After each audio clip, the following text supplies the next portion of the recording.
বাবা, আমার সব বন্ধুদের কাছে বাইক আছে, কিন্তু আমি এই ভাঙা সাইকেল আর কতদিন চালাবো?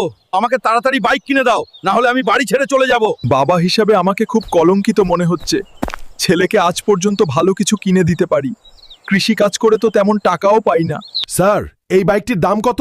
এটা তো অনেক দামি বাইক, তোদের মতো গরিবরা এটি কিনতে পারবি না।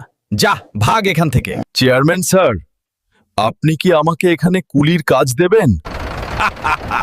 তুমি খুব বুড়ো হয়ে গেছো, এই বয়সেও কি শ্রমিকের কাজ করতে পারবে? যাই হোক, কাজে লেগে পড়ো। যত কষ্টই হোক, ছেলেকে তো বাইক কিনে দিতেই হবে।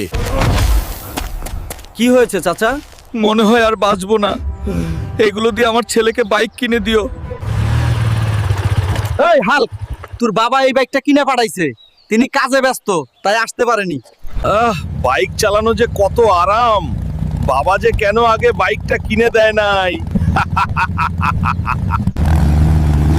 এই হাল্ক, তুই বাইক চালাচ্ছিস আর ওইদিকে তোর বাবা কাজ করতে গিয়ে হঠাৎ স্ট্রোক করে মারা গেছে।